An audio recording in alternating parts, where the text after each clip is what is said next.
तो हमारे पास अब ये क्वेश्चन है, देखिए, the correct option for rate law that corresponds to overall first order reaction. मतलब क्या है ये क्वेश्चन का? मतलब यहाँ पर जो 4 रेट लॉ दिया हुआ है ऑप्शंस में, there are 4 rate laws given in option. इन 4 में से कौन सा reaction will refer to a first order reaction? मतलब ये जो 4 ऑप्शंस है, इन 4 ऑप्शंस के लिए अलग अलग 4 केमिकल रिएक्शंस भी है। अब उन 4 केमिकल रिएक्शंस में से किसका ऑर्डर है फर्स्ट ऑर्डर रिएक्शन? ये केमिकल काइनेटिक्स का बहुत ही बेसिक क्वेश्चन है। तो चलिए देखते हैं कि इसे हम कैसे सॉल्व करेंगे। ठीक है, पहले हम समझ लेते हैं कि रेट लॉ और ऑर्डर, इन दोनों के बीच में क्या रिलेशन है। मान लीजिए कि कोई भी रिएक्शन का रेट लॉ दिया हुआ है, कोई भी रिएक्शन का रेट लॉ दिया हुआ है इस तरह से कि a to the power x b to the power y। इसका मतलब क्या हुआ?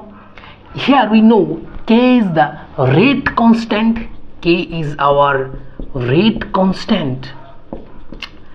Now for this rate law, how will we calculate the order of this reaction? ये rate law के लिए हम रिएक्शन का ऑर्डर कैसे निकालेंगे? Very easy. ये रेट लॉ का ऑर्डर क्या होगा? ऑर्डर होगा सिंपली x प्लस y। सो ये हो गया हमारा ऑर्डर ऑफ द रिएक्शन। देखो कुछ भी नहीं है, बस a का एक्सपोनेंट है x और b का एक्सपोनेंट है y। हम इन दोनों को अगर ऐड करेंगे तो हमें ये रिएक्शन का ऑर्डर मिल जाएगा। हो गया हमारा ऑर्डर। अब बताइए फर्स्ट ऑर्डर रिएक्शन के लिए ऑर्डर क्या होगा? Very easy, the name itself tell first order reaction. That means for first order reaction, for first order reactions order must be equal to 1। Order होगा 1। अब कितना इजी हो गया ये क्वेश्चन, देखिए। मतलब इन 4 ऑप्शंस में से जिसका ऑर्डर होगा 1 वही होगा हमारा आंसर। तो चलिए हम अब चेक करते हैं, वैल्यू पुट करते हैं। तो पहला ऑप्शंस के लिए हम देखते हैं फॉर फर्स्ट ऑप्शन, इसका ऑर्डर क्या होगा? देखिए a to the power half, b to the power 2। We have to add the exponents to get the order. So half for A and 2 for B. So for option A, order will be half plus 2. For option 2, what will be the order? Order will be minus half plus 3 by 2. हो गया। For option 3, what will be the order? That will be 0 plus 2.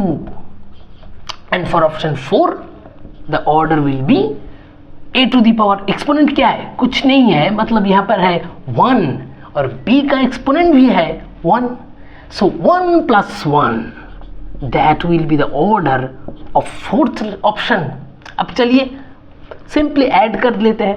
तो half plus 2 हमारा हो गया 2.5 minus half and 3/2 हमारा हो गया 1। 0 plus 2 हमारा हो गया 2 एंड ऑप्शन 4 के लिए भी 1 प्लस 1 हमारा हो गया 2। तो अब देखिए हमारे पास 4 रेट लॉ के लिए ऑर्डर मिल चुका है। तो पहला ऑप्शन का ऑर्डर हो गया 2 whole 1/2। So this is obviously not a first order reaction. For first order reaction we must get the order 1। Order must be equals to 1। Second option को देखिए, इसका हमारा ऑर्डर आ गया है 1। So second option is obviously a first order reaction. Third and fourth option के लिए order आ गया है 2। So this 2 will be second order reaction, not first order reaction. So क्या हो गया हमारा आंसर? हमारा आंसर हो गया option 2, that is rate equals to k a to the power minus half b to the power 3/2. So this is the answer. Thank you.